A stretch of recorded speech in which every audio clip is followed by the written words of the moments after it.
Hello hello hello everyone, मैं कोमल स्वागत करती हूँ आप सभी का हमारे आज के इस वीडियो में। दहाड़ 1.2 सीरीज के आज के इस वीडियो में आप सभी का भरपूर स्वागत है। तो हम लोग बायोलॉजी के चैप्टर को देख रहे थे जिसमें कि हम लोगों ने तंत्रिका तंत्र के बारे में पढ़ा था। और इस समय हम क्या करेंगे, हम पढ़ना स्टार्ट करेंगे नियंत्रण एवं समन्वय का जो हमारा पाठ है मानव मस्तिष्क, उसके बारे में। आप सभी के पास दिमाग है ना? कमेंट करके बताओ कि हाँ हम लोग के पास दिमाग है। मैं भी तो देखूं किसके किसके पास है। वैसे मैं मजाक कर रही हूँ, आप लोग बुरा मत मान जाना। तो चलिए शुरू करते हैं।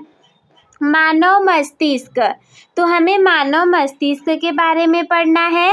सबसे पहली बात की जाए तो जो मानव मस्तिष्क यानी कि ह्यूमन ब्रेन है, वो हमारे शरीर का सबसे जटिल और महत्वपूर्ण अंग है। यानी कि जो हमारा दिमाग है ना, वो इतना आसान और सरल नहीं है, सबसे जटिल और महत्वपूर्ण अंग है।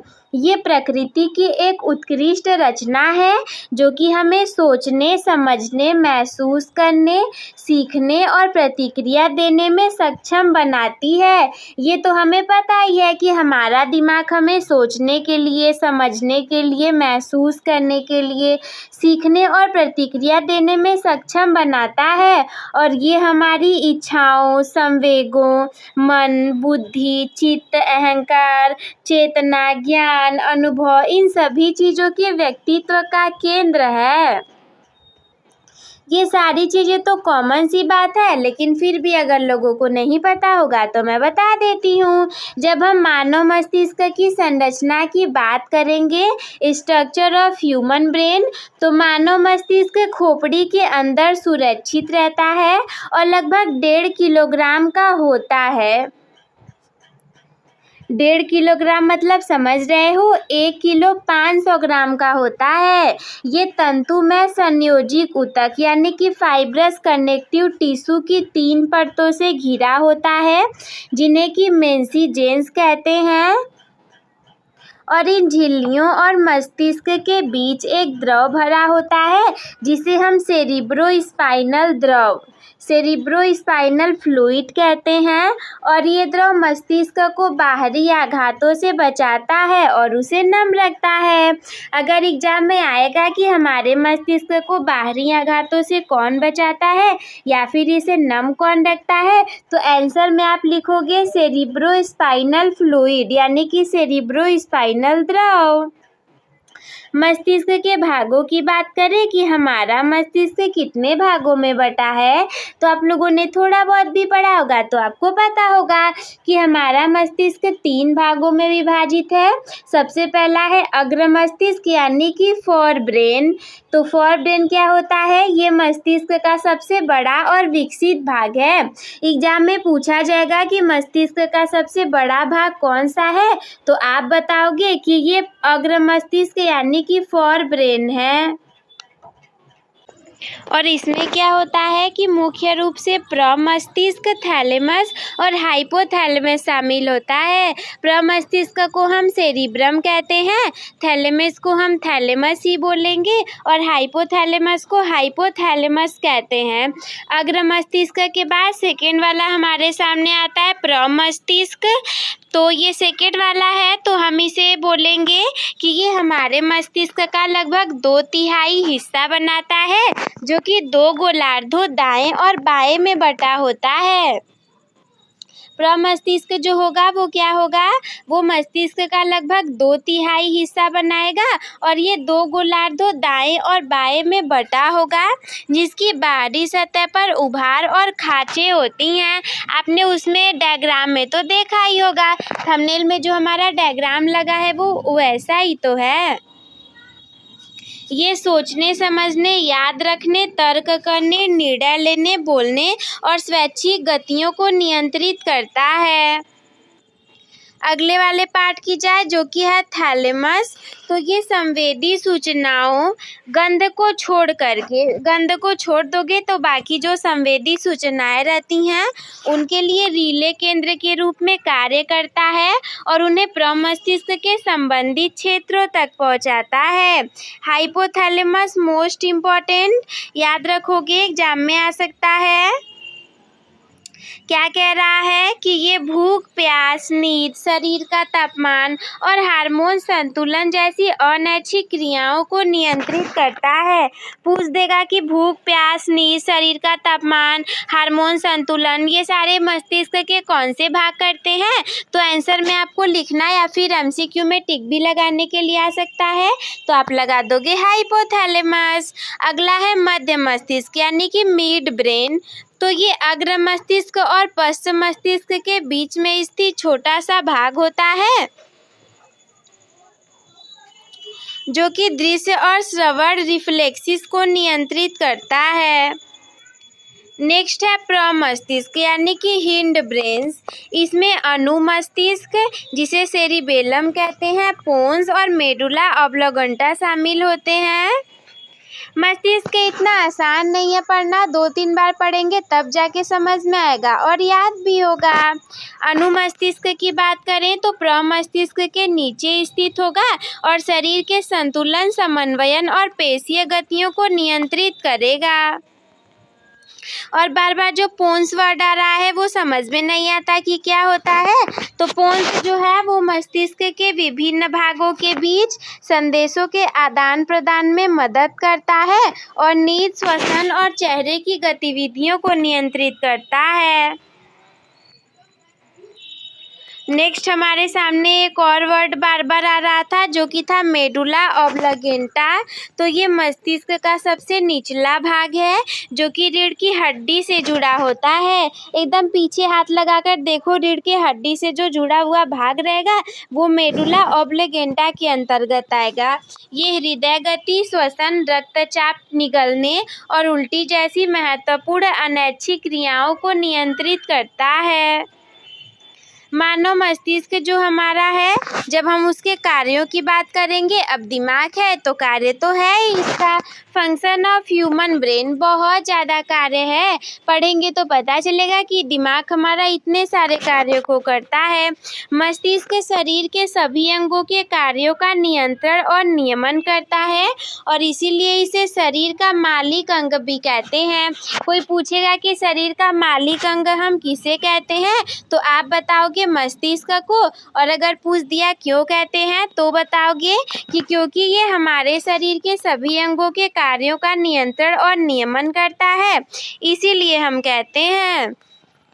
और इसके मुख्य कार्य कुछ इस प्रकार हैं। संवेदी जानकारी का प्रसंस्करण, जैसे कि आँख, कान, नाक, जीभ और त्वचा से प्राप्त होने वाली सभी संवेदी जानकारियाँ, जैसे कि आँख से देखना, कान से सुनना, नाक से सूंघना और जीभ से चखना, त्वचा से छूना, ये सारी चीज़ें मस्तिष्क के कार्यों में आएंगी, मस्तिष्क द्वारा संसाधित की जाती हैं। हेडिंग याद रखोगे ना तो बना के उसके अंतर्गत लिख लोगे। नेक्स्ट है सोचना और समझना। ये हमें तर्क करने, समस्याओं को हल करने, योजना बनाने और विचारों को उत्पन्न करने में सक्षम बनाता है। स्मरण शक्ति, मेमोरी की बात की जाए तो ये जानकारी को संग्रहित और पुनर्प्राप्त करने में मदद करता है, जिससे कि हम सीख सकते हैं और अनुभव प्राप्त कर सकते हैं। भावनाओं, इमोशंस की बात करें तो मस्तिष्क हमारी भावनाओं जैसे कि खुशी, दुख, क्रोध और भय को नियंत्रित करता है। ये सारी चीज़ें मस्तिष्क से ही तो होती हैं। भाषा और संचार की बात करें तो जैसे कि मैं हिंदी बोल रही हूँ, I can speak English also, तो इन चीज़ों के लिए बोलने, समझने और भाषा का उपयोग करने में मदद करता है। स्वैच्छिक और अनैच्छिक गतियों की बात करें तो ये हमारी स्वैच्छिक गतिविधियों जैसे कि चलना दौड़ना और अनैच्छिक गतिविधियों जैसे हृदय गति श्वास दोनों को नियंत्रित करता है।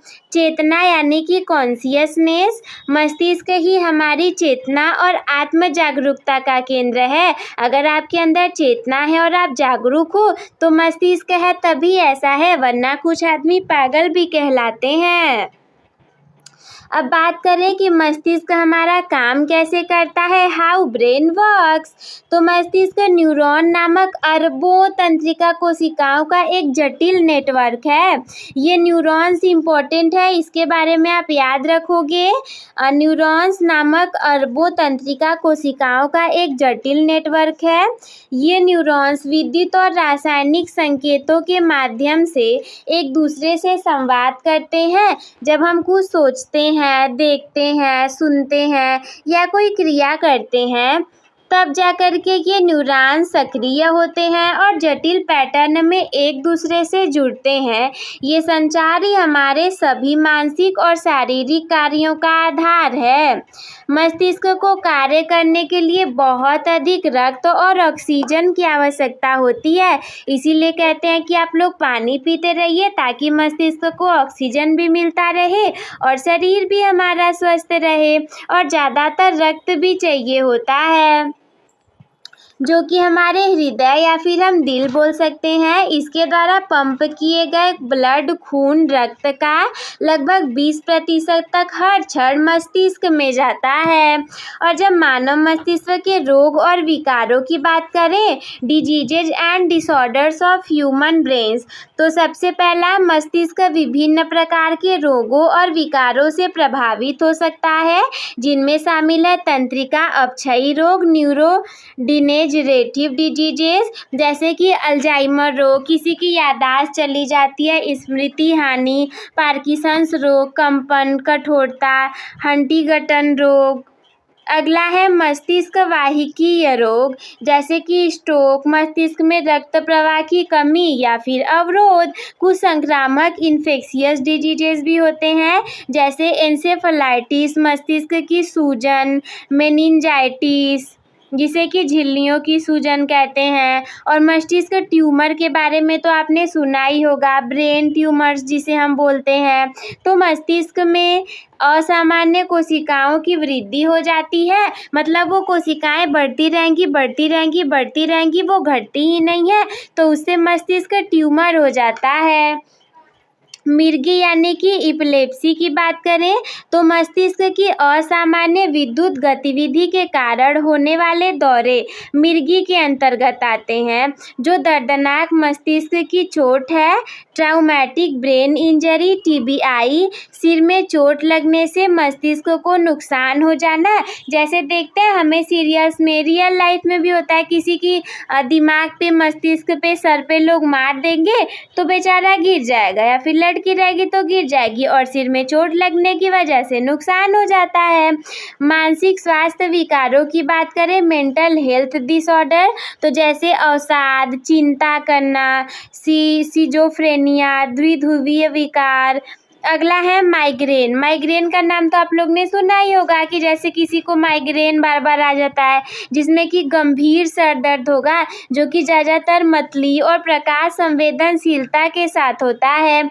मस्तिष्क एक अविश्वसनीय रूप से जटिल और शक्तिशाली अंग है जो कि हमें इस दुनिया को समझने और उसमें बातचीत करने में सक्षम बनाता है। इसकी सही देखभाल करना और स्वस्थ जीवन शैली अपनाना इसके उचित कामकाज के लिए अत्यंत महत्वपूर्ण है।